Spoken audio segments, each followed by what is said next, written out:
and welcome to another episode of Talk Cyber to Me with me, your host, Paul Charles. Today, we're having a Hack the Box special, if you can guess it. I am joined by Tom Williams, who you're the, what's your job title, Tom? Just remind me. Strategic Customer Success Manager. That's my job title. Yeah. What does that entail, if you don't mind me asking? So effectively, I am, I guess, the main point of contact for our enterprise clients, enterprise customers, and I kind of interface between the customers and the internal teams in HackTHeBox. So, feeding back into the product team, feeding back into the content team, and I'm kind of like the man in the middle between the customers and the internal teams. It's an interesting role. Obviously, I've got a lot of insight into the I guess the main platform for individual users as well, which I can talk to. Yeah. But that's kind of the gist of my current job. Okay, cool. And before that, obviously, you were at Context. So before I was Context Information Security for about 6 years and started off in incident response, managing breach investigations. Then I went into more managerial roles, so headed up recruitment for a couple of years, and then I also was in a head of technical operations role within the pen test and red team department at Context, and that kind of involved a lot of recruitment stuff, helping the team run as smoothly as we could, and a lot of learn and development stuff, which obviously fits neatly into the role I'm doing now. So got a broad range of experience. Yeah, especially with the recruitment stuff, because obviously a lot of people use HackTHeBox. A lot of, especially juniors, use HackTHeBox to upskill. Yep. I know Context, especially, they used a Fortress, if I remember. I think Context of a Fortress. Yeah. So I mean, HackTHeBox can be used in a multitude of different ways for candidates that are looking for jobs, but also for organisations that are looking to identify talent. I think is probably one of the main benefits of HackTHeBox. And I can talk to some, examples of how that helped me at Context when I was in recruitment there. But I think that the product you mentioned, the Fortress. So effectively, it's a machine with multiple flags that a company can create, or we can create for a company. So it'll be branded with the company's logo. And effectively, there'll be a story alongside that machine. And as players progress through the machine, once they get to the end and they attain all the flags, you can, as an organisation, you could put a message in and say, apply here, or here's a role you might be interested in. So it's a nice way to identify maybe talent that you wouldn't have otherwise, been exposed to. And a great example of that, when we was at Context, we recruited some really interesting candidates via HackTHeBox that we probably wouldn't have seen otherwise from traditional CV coming in, either via a recruiter or into the applicant tracking system. So there's one guy that was brilliant that we recruited into the US, who was a software developer previously. But obviously was playing HackTHeBox a lot. Brought a lot of relevant experience from his previous role in software development. And another candidate that we recruited, I won't name names, but really interesting background, ex-investment banker. Okay. I think he played poker professionally briefly as well. And just the sort of candidate we would never have seen. Because as we all see in these podcasts and these webinars. Sometimes things like certifications. If you're sifting through hundreds and hundreds of CVs, it makes it nice and easy if someone's got a certification. But actually, what we were able to do via HackTHeBox was identify some talent that we probably wouldn't have seen. This candidate particularly, very strong technically, but absolutely brilliant as a consultant. Great interpersonal skills, very sharp intellectually. Yeah, sorry, we just lost you a little bit then. I think your internet dipped a little bit. Okay. BT. Happens. Yeah, but technology. I don't know where I got to there, but I think we got the gist of it. Just saying that you got some people that you wouldn't have otherwise got. I mean, from my perspective, so obviously an agency recruitment perspective, we've definitely got people we wouldn't have got from the job boards, because you go on the job board and you put like your last job title and whatever that might be, and sometimes it's something completely out of this world, like investment that you had. Or I mean, I've had baristas. I've had one of my wackiest, well, I say wackiest, one of the ones that's completely disconnected from pen testing that I placed was a digger driver. Yeah.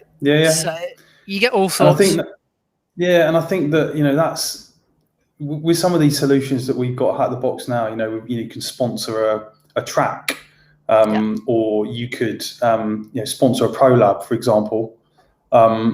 And what that does is it gives you exposure to we've got over 500,000 users on the platform, so it gives you exposure to that that group of individuals. Some of these guys are professionals. A lot of them are professionals already in the industry, but a lot of them are people that are in completely different career tracks. And from my experience when I was at Context, some of those individuals end up being the best consultants. And I can only speak from the experience of working in a consultancy. But we identify some really interesting individuals that had brought I guess a range of different skills from their previous careers into the consultancy world, which was great. And they're great in front of clients. Looked at maybe solving problems in different ways. And again, we've had great sysadmins come through into pen test roles as well.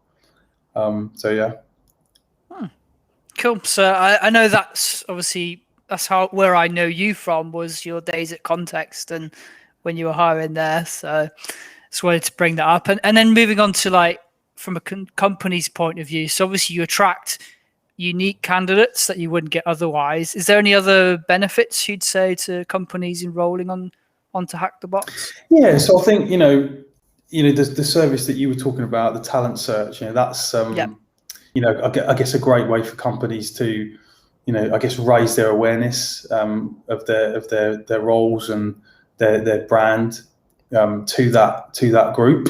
Over 500,000 users. And there's not really any. I mean, I know this from being in recruitment. Jobs boards I didn't find useful at all when I worked in Context, just because there wasn't really anywhere that niche or I guess that targeted the audience that I was looking to seek. Some of the more generic jobs boards, just a waste of time. Well, you target certs on job board, you target OSCP or whatever it is that you're targeting, but you don't necessarily target skills. Or it's harder to target that, isn't it? Yeah, and I think talking to that as well. There's this debate around should you pursue a certification or not, and I think it's not really black or white. I don't really think there's a right or wrong answer to that. I think it really genuinely depends on the situation you're in. So for example, if you are an entry-level candidate, or you're looking to maybe transition from a different career path, then it could help. It could help raise awareness of your profile. It I guess de-risks that kind of the time investment that company might I guess invest in taking you through the recruitment process by knowing this individual, although they're career changing, they've met I guess a level of knowledge. But then equally, I think you can position yourselves in ways that would I guess negate that. So for example, we talk about I guess demonstrating on a CV your interest, your passion for the topic, linking to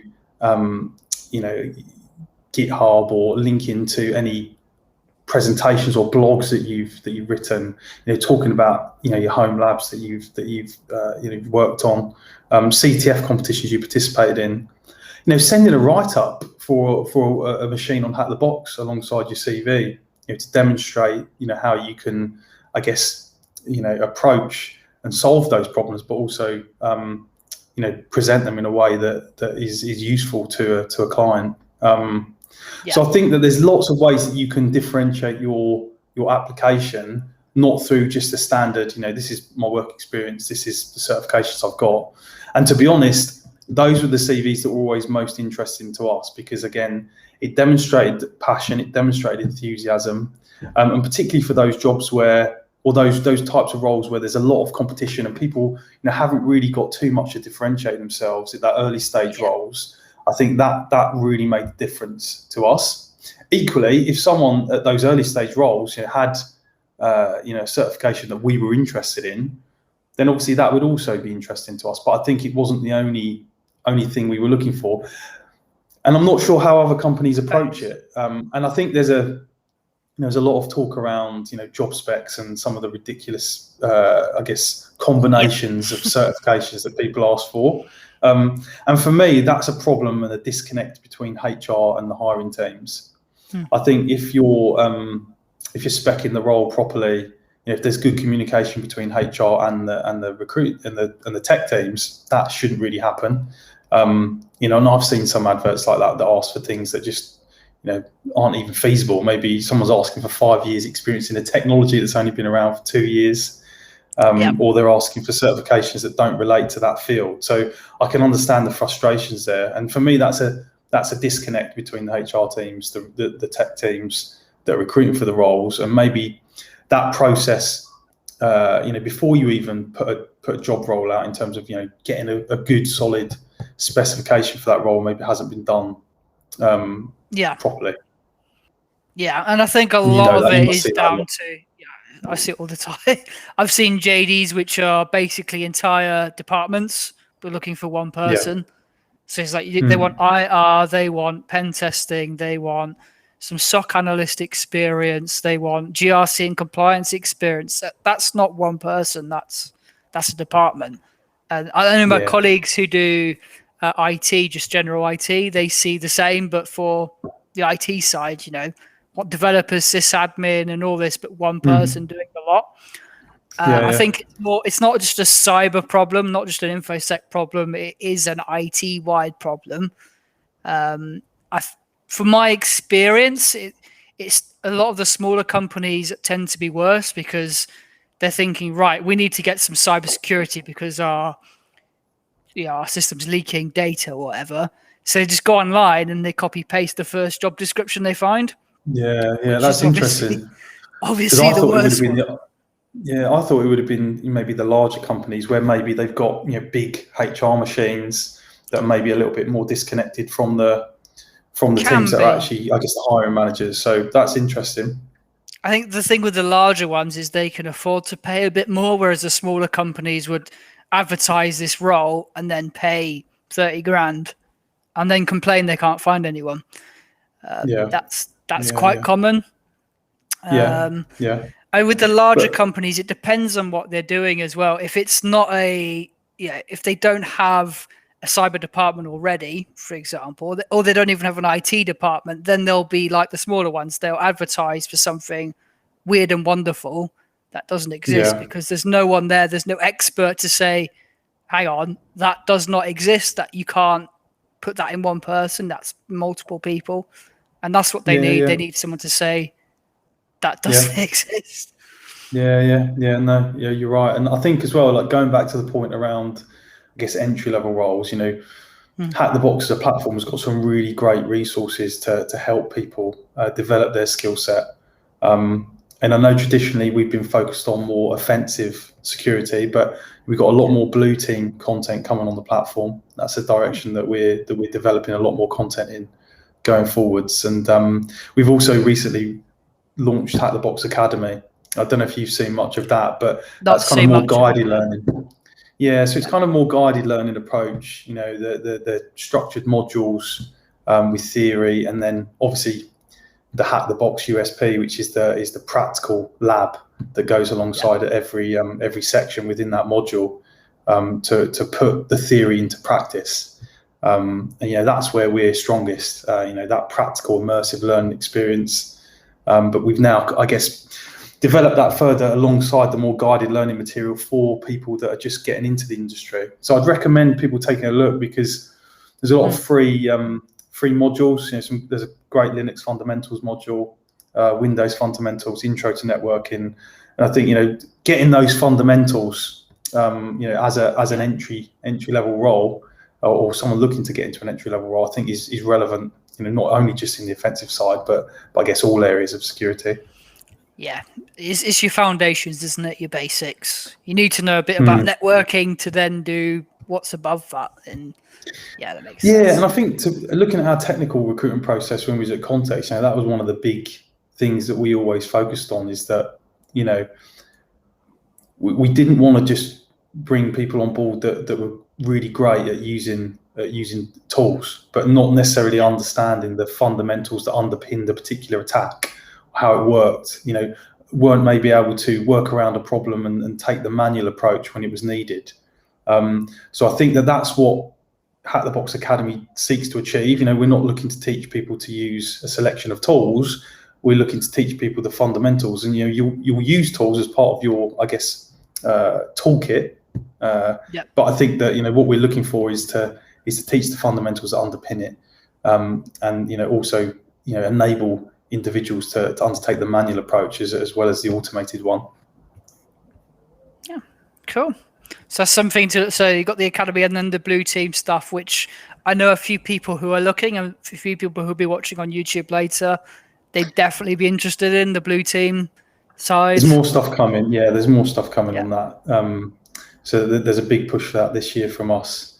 As we broaden the content that we've got on the platform, and I think that there's so many great things that are coming out at the moment. Again, I don't know if you've seen the Pwn box feature that we've got now. Just makes it so easy to play HackTHeBox now from the browser. Some really, really great things that the guys are developing. So yeah, I think that as an aid to developing your skills, and going back to what we discussed before around showcasing passion and showcasing enthusiasm. One of the things that stood out for me, I remember when I was in the recruitment role at Context, was someone that sent I guess YouTube walkthroughs to HackTHeBox machines. So from that, we were able to see not only a technical demonstration of their skill set, but equally their presentation skills, which for us was super important. Being able to communicate verbally and in writing, succinctly and well, was just as important as the technical skills for us. So that individual really shone through because of the way they approached their application. Yeah, I mean, if you're in a consultancy, at the end of the day, you have to be good with comms. There's no ifs or buts, is there? If you're in front of a client, you have to be able to talk to them and explain to them what you're doing in layman's terms half the time, because they're not necessarily technical. So yeah, I can understand that perfectly. Just going on to how to just trying to look at some of the questions. There's a question there about the problem of not being the person, but department in relation to job description is something I see all the time. Really, I think that is that machinery, right? And coming from that background myself, you can see there's from the business side, there's a pressure to get people in quickly into roles. Hiring managers are wanting the people in quickly. The whole mechanism that leads up to that role being posted on a job board, people are trying to progress it through. And I think that for me, I can see how some organisations may overlook certain aspects of that process, maybe not be as thorough.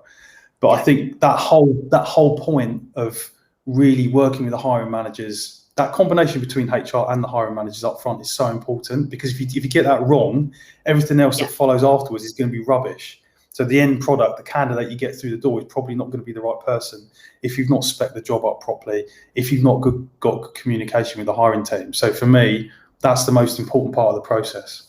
Yeah, and also if you don't really explain to the HR, like also the flexibility around things. So let's say you ask for certification, X amount of experience, and I don't know, security clearance, but the security clearance to you is a nice to have, but you don't tell that to the HR. They will then look for someone with that piece of the puzzle, and then you'll miss out on half the candidates who can't get that. And it goes for every single bullet point you put out. You've really got to think, do I need this? And if I don't, I need to let HR know that that's a nice to have rather than a set in stone requirement. And I think that's what a lot of people miss.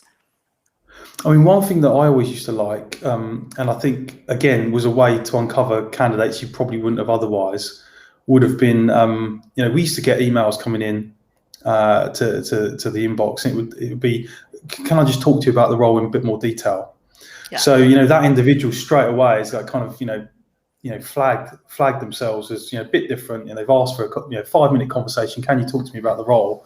I've not even looked at their CV, and if I had time, I would always do it, because I think that even if they're not the right person for that role now, then you've spoken to them, you've given them some advice, and then in a few years' time, they could be the right person, and they've got a good impression of the company that you're recruiting for. So I think I always used to like doing that, because although they might not be a right fit for that role at that point in time, and if you can talk to them about some of these aspects that we're talking about now, then in a few years' time, if they are dedicated, if they have got that enthusiasm, then they could be the right person.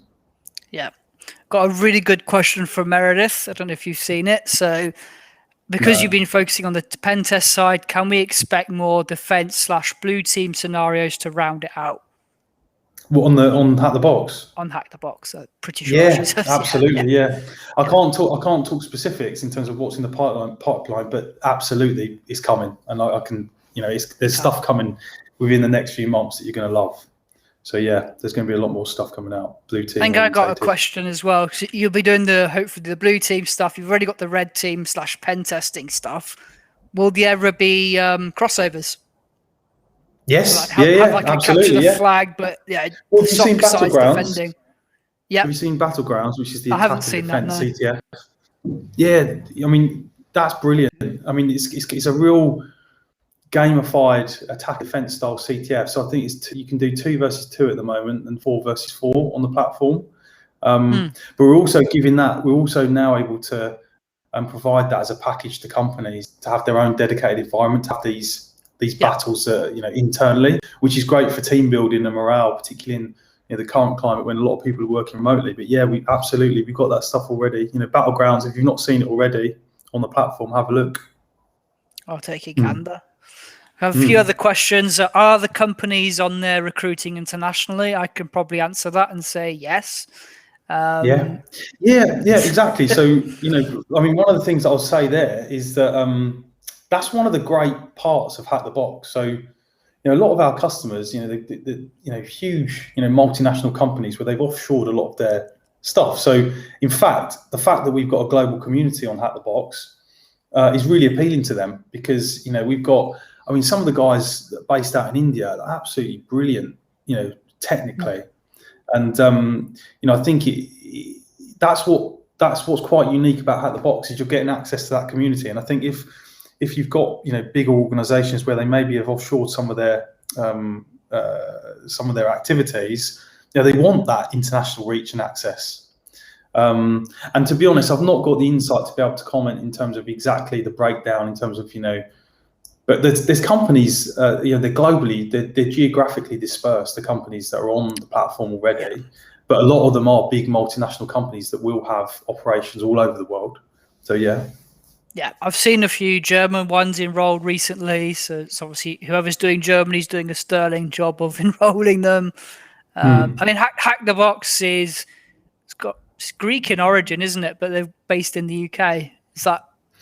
Yeah, so the founders, Greek and from the UK, but we've got employees again all over the world. I was chatting to a colleague just yesterday, and he was based in India, and I didn't even know. And he was kind of talking to me. I was talking to another guy the other day who's based in the US, Germany. We've got employees all over the world, and we're growing as well as a company. So yeah, HackTHeBox is a global business. Yeah, and so are their clients. Yeah, exactly. How easy is it to become a digital nomad? That's probably more a question for me. It does depend. A digital nomad, so someone who goes around the world. Yeah, basically. Yeah, go on then. I mean, it can happen. Sometimes you can land yourself a job, and whoever the employer is will let you be wherever you want to be. That has happened. I would say it's more of a senior perk than a junior perk. I wouldn't expect that to be something you'd land as an entry-level job, but maybe at the more senior level, if you're doing something that doesn't require security clearance, because if it does, often you'll need to be somewhere where they can keep an eye on you. And often that somewhere is actually on a site, especially if it's the higher echelons of security clearance. There's no way they would let you be a digital nomad. But if it doesn't require that, then the world's your oyster, really. Yes, hopefully that answers that one for you, KO. I'm not going to attempt to pronounce that. KO Smunky. There we go. Do companies recruit interns, and can HackTHeBox experience help in an internship? Absolutely. Yeah. Interns. I mean, again, at context, I mean, you got in the UK, I'm talking to specifically here, but I'm guessing this is going to be, well, I know this is the case for other companies that operate in the US and other parts of the world, because I've got clients that talk to me about it. Is something that we recruited for at Context. We use Cyber First in the UK, which is great. And I think that our internship was we always approached it in the same way we would a permanent employee, because the view was always to then bring those individuals on, give them the experience over that summer internship, but then look to bring them into the team. And again, I would say for the interns, and I'd say it's really tough as grads or people that are maybe, even if they haven't got a degree, I think it's really tough to differentiate yourself, at that kind of entry level, because everyone's in the same boat, right? And I think the way to differentiate yourself is through that kind of demonstration of passion, curiosity, enthusiasm, and HackTHeBox is a perfect opportunity to do that, because you can showcase those things. Yeah, you get a profile, don't you? And you can, I would say, attach it on your CV. That's usually pretty good. Absolutely. I think as well, showcasing the concept of ranks at HackTHeBox, I think, is really interesting, because again, you can kind of, I guess, position yourself, or I guess, you're basically demonstrating your skill set in comparison to a global audience in that case. So that can carry some weight as well. And I think, the write-ups, the walkthroughs of machines, it's all ways that you can demonstrate your skill set. And I would argue, I mean, and I can only talk from my experience here, and I'm not sure, I can't speak for other companies, but that would always stand out for me, way and above over, I guess, just having a certification on CV. If I saw a CV that was kind of, individual's name, some work experience that, if it was an entry level role, probably wasn't going to be relevant, and then a certification, that would, be, a bit of a, it's an okay CV. But I think if I look at a profile where, front and foremost, right beneath the contact details, they're telling me, I've finished first place in this CTF competition. Here's my GitHub repository. Here's some walkthroughs I've conducted of HackTHeBox machines. Center and front of mind on that CV. That would be a CV that would grab my attention straight away. Yeah, I think it shows that it's not, especially for pen testing, it's a job you have to live and breathe, I find. And if it's already a hobby, then doing that's going to be a lot easier in your career. If you don't live and breathe this, you will burn out very quickly. Or you'll just, I mean, there are a few mercenaries out there who are in it for the money. I think you've come across a few of them who are like straight away, how much are you going to offer? You tend to be able to spot them just based on the fact that they haven't done any of this. Yeah. And I guess, there's all different types of people, and they've all got different types of motivations. In some cases, I'm sure, people are always looking to progress. People are always looking to, I guess, earn as much as they can to I guess, sustain their lifestyles. That's also fine. I think that, for me, that was always a big tick in the box. If someone's able to demonstrate that passion, that enthusiasm, then it was always a top attribute that we would look for. Yeah. And you'd be pushing them towards the line managers more than, say, someone who's just, like you said, just done if they've just done a cert as well, that also demonstrates some passion. It's those who've done nothing. There's a really good question that's just come in, actually. Sorry, Paul. It just says, do you have any, hang on a minute. Do you have any recommendations on how to actually present a walkthrough into a pen test report? What would need to be covered? That's a really good question. So it's actually pretty straightforward. So I would just, executive summary, technical findings, recommendations. That's the structure you need to stick to.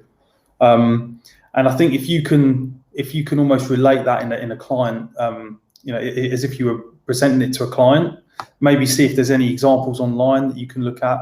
But I think that, that structure, executive summary, key findings, and then recommendations, that'd be the structure you'd want to stick to there.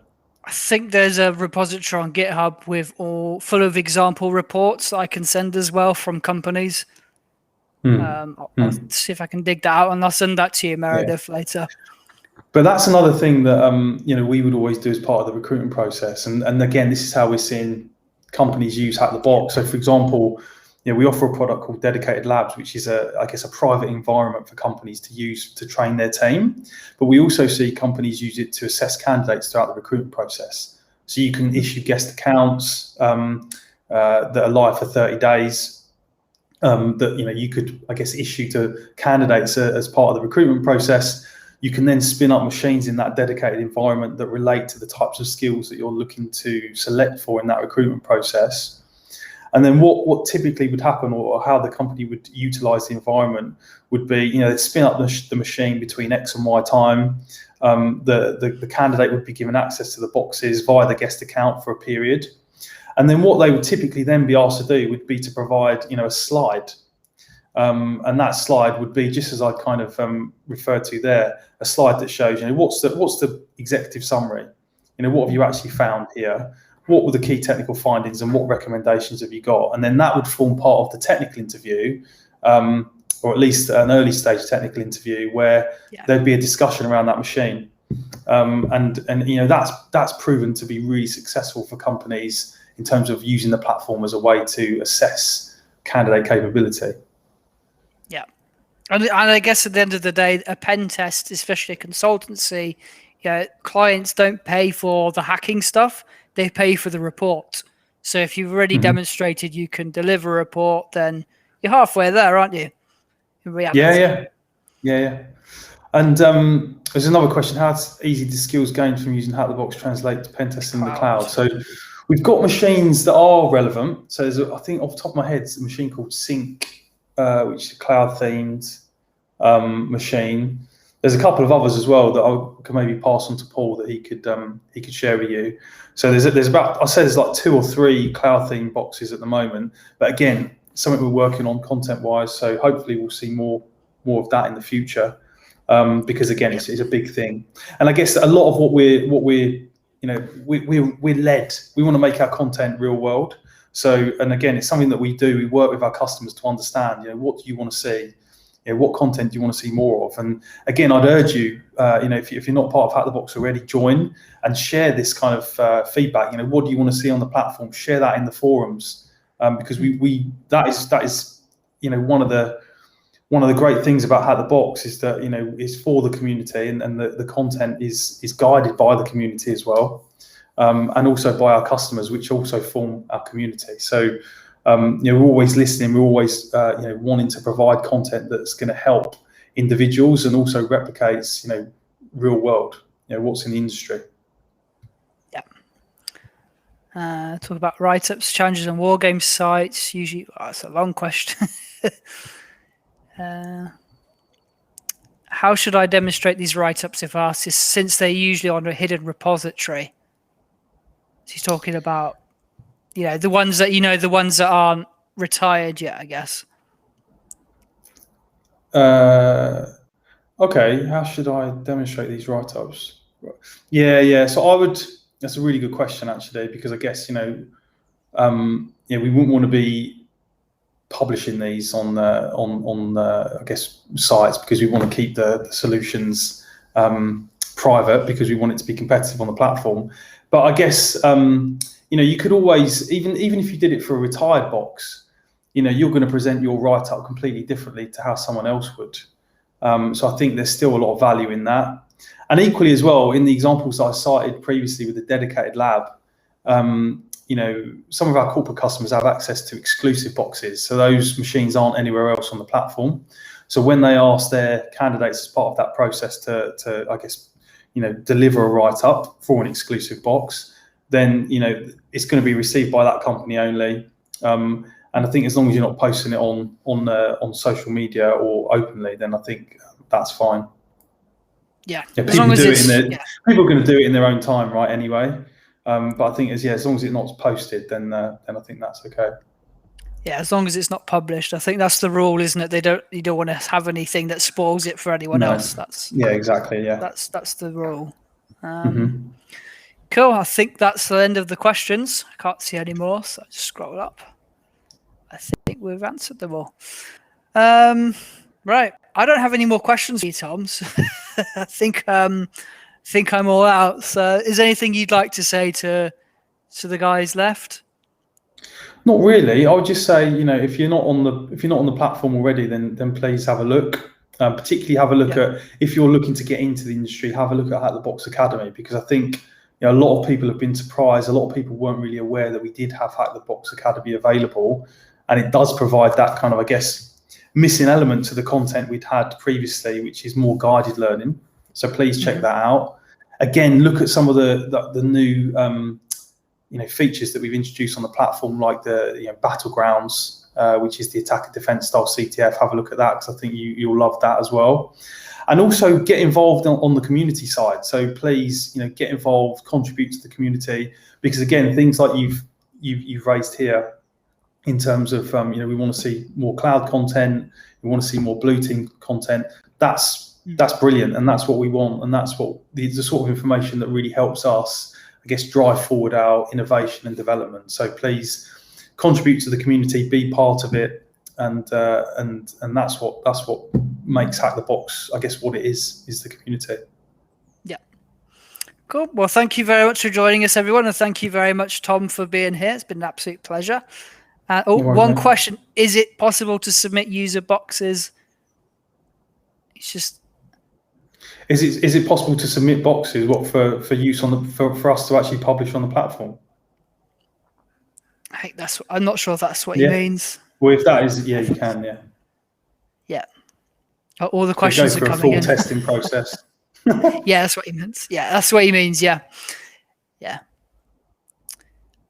Getting in associates from InfoSec. Why do all these places that are just insurance already ask for years of experience? That's down to what we were talking about before, the disconnect between the tech team and HR. It's as simple as that. Yeah, absolutely. And sometimes I'd even suggest, if you see a job spec that's completely off key, and you look at it and you think, hang on a minute, like what they're asking for there in terms of certifications doesn't make any sense. I try and connect with a hiring manager online and maybe try and ask them, I've seen on the job that you're advertising for these certifications. Would it be possible to have a chat about the role, because I think I've got some relevant experience? I think that maybe flagging some of those things, because I guess the hiring manager themselves won't want the job spec represented incorrectly, because it's going to inevitably end in them wasting their time. With interviews and CVs that aren't matched to the skills they're looking for, or just not being able to hire at all. Which is the worst, I think. Exactly. Does HackTHeBox release really old boxes to VulnHub? I think this is the last question, guys, because we're running off on our Easter break. Does it release really old boxes to VulnHub for local exercise labs? I don't think so. I don't think so. I mean, we have obviously the retired machines that we have on the platform. Once an active box is retired, it'll go for VIP and VIP plus memberships, and it's accessible there. So I don't think it would, or I don't think we would. Okay, cool. Well, it's been an absolute pleasure having you on, Tom. Hopefully have a good Easter break. Yeah, good to speak to you, Paul. Thanks for all the questions as well. Appreciate it. Catch you guys soon. Take care. Take care. Bye. Bye-bye.